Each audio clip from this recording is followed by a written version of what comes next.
Hi, Kurt here with Chandelier U, the online learning center for chandelierparts.com of Fergus Falls, Minnesota.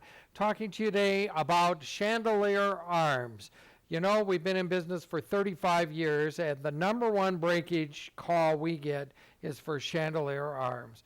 They're very easy to break, especially when moving, or if kids are playing basketball in the house. We don't recommend that. And so when you're moving a chandelier, you have to exercise special care. And if you break an arm, it's not the end of the world, but we want to talk a little bit about an arm and how you might go about repairing it. And the first thing you need to know about chandelier arms, of course, if you're going to work at all on a chandelier, we advise you to put down a pad. We use movers pads. We put them down so there's a nice cushion in case a prism were to drop or anything were to drop off. So it wouldn't break and shatter. So you want to exercise some caution a little ahead of time and put something down to soften the blow of anything that might drop. Chandelier arms are sort of a basic component. Once you have the column is what the weight is supported by. And so there'll be a hang hook going up to the ceiling. We have another video about hanging a chandelier, but there'll be a chain coming down and then a hang hook on the top of the chandelier. And so then the weight of the chandelier is all supported by this middle column. It's usually a threaded rod that goes all the way to the bottom. Now we've stripped down all of the parts so you can just see. You're seeing the crystal components, and you have some breaks. You have a bowl here, a bowl on top, a couple of breaks. These metal pieces in between that add some separation between the pieces are called check rings. So you have those inserted, one up, one down between each of the pieces. And then you get to this bottom plate. And there's a bottom bowl underneath, usually of metal, that all of the wires are hidden. So all the chandeliers have to have a wire that electrify it, and they all meet down with the power cord down the center of the chandelier. All of these pieces it's called a wireway, the place where the wire goes. So the wire comes down from the ceiling and then goes into each of the arms. And so here I'm just going to show you, here's a completed with the bowl, and this would hang like this, and this is the part where the chandelier arms go right inside that. And so you would have to, before you do any repair, take all the prisms off your chandelier. And it's a good time when you're having the prisms off, it's a good time to clean them. So you might as well do that. So you'd have to take all that off, and then you would have to get to the bottom of it. It's usually a lot of times it's an acorn looking nut on the bottom or something like that. And you'd have to unscrew that, take these pieces off, and then this part we'll just unscrew. And there you can see it's just an open bowl underneath, and this is where the wire would go, and all of those wires would be in here.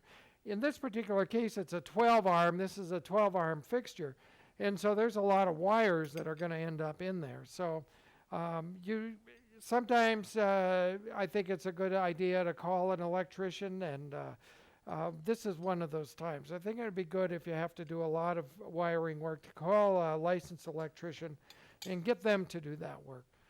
But the arm, there's a huge difference in arms. And there's the S-shaped arm, and then there's the up arm. There's the fluted. Here's the twist arm. And so there's a lot of differences in the arms. And if you're going to measure an arm, you go from the center of the hole to the center of the hole. You go straight across from the center of the hole to the center of the hole. This is a 9-inch. It's right from this center of this hole to the center of this hole. So you ignore the ups and downs of the curve. And this is the same. You would, as though you were to draw it straight away. This would be an 8-inch. It goes from the center of this hole to the center of that hole. The difference is, on a large chandelier, you can see you would have, it's a tremendous size arm. We have arms up to 24 inches, which would be on both sides, it would be over a 4-foot fixture. And then we have arms that go down into 3 inches. So we need to know the size of the arm. We need to know the style, if it's fluted, if it's twist or whatever.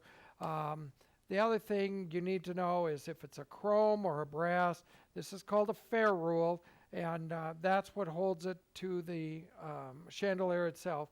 And these are cemented in with plaster of Paris, which we sell plaster of Paris. If your fair rule comes loose, you can redo that yourself.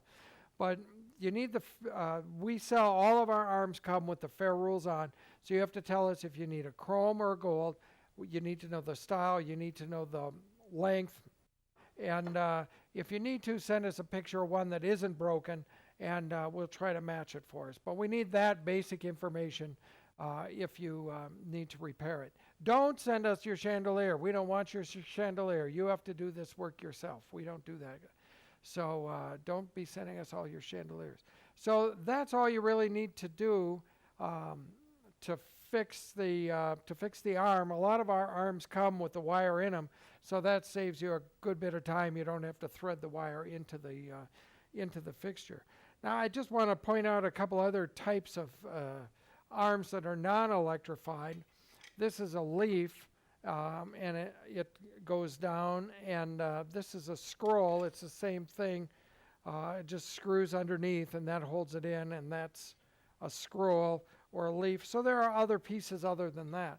And now on top of this, usually, not always, usually it's the Bobeche. And this is leaning because we have all the weight to this side. And the Bobeche, most of the time, has pinholes in it. And if you need to know on a Bobeche, and we have hundreds of different Bobeches, the pinholes, the number of pinholes going around, and you see in our catalog it says PH, pinhole. So you need to know the number of pinholes. We go anywhere from 4 pinholes up to 24 pinholes on a large chandelier. You can see this particular one has a dozen.